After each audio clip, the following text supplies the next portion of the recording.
Games Workshop has announced a new and updated line to their contrast and shade paints. This is of course going to be released under Citadel Color, their paint brand. Now the question for everyone of course is, are these paints better? Is there a noticeable difference between the previous generation and the current generation?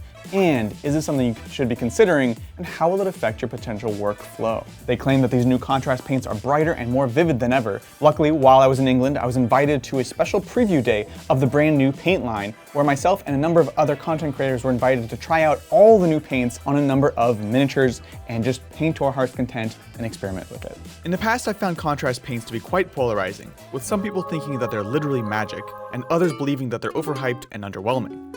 For me, I find that the truth lies somewhere in the middle. I've traditionally used it primarily as a fancy wash, lending interesting tints and shades to models where needed, but rarely use it as the workhorse of my workflow. It suffered when painting on a smooth surface such as a Space Marine's armor, where the paint would often pool up and settle in an unappealing way.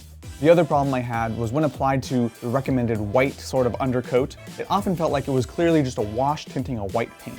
It left me always relying on other paints to provide the base coats. So for me, these are the two big questions. How does it handle smooth surfaces and pooling?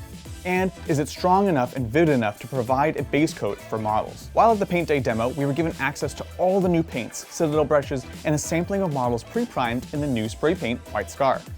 Like ravenous animals, we content creators descended on the fresh models with a fever.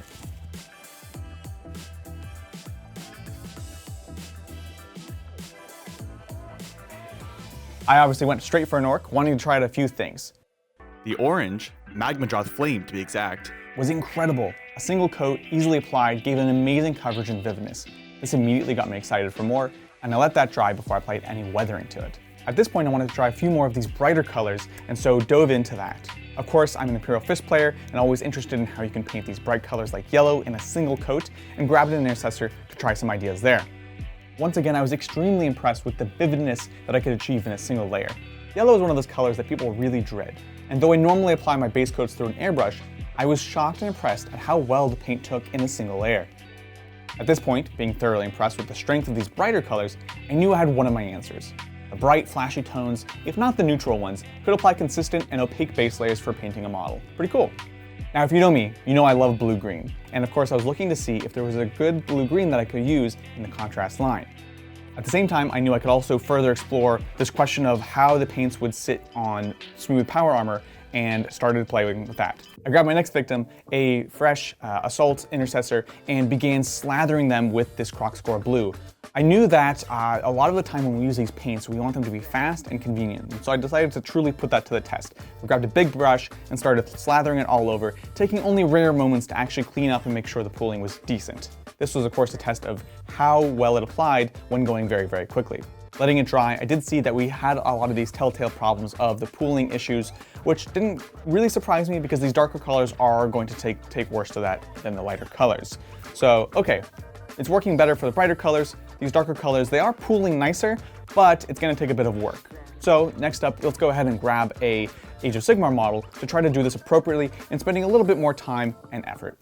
Here I was really impressed, this time going a bit more slowly and being sure to keep each section distinct and separate. These contrast paints, like the predecessors, do dry fairly quickly, so it's good to work on a single area at a time. And this time I was very impressed by it. I loved the bright blue color, this blue-green, and actually went ahead and finished the model applying various regular paints and regular shades because I really wanted to see what it could feel like when working on it. I think we shouldn't feel like we're stuck to only use contrast when we're painting a model and really use it as one of our tools in the whole workflow.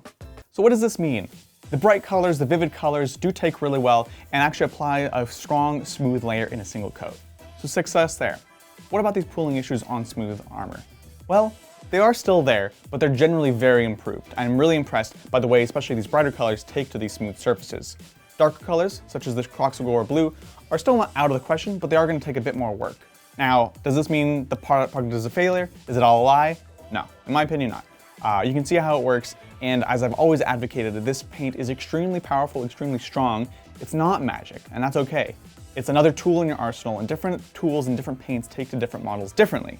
Makes sense, right? So think about where you're going to apply these, do some testing, and see what works for you. We, of course, over here in Hobby Titans are going to be trying lots of different versions of these paints in the upcoming days and weeks as we excitedly see what works best for what. So be smart about it, be open-minded about it, and enjoy painting with these new contrast paints.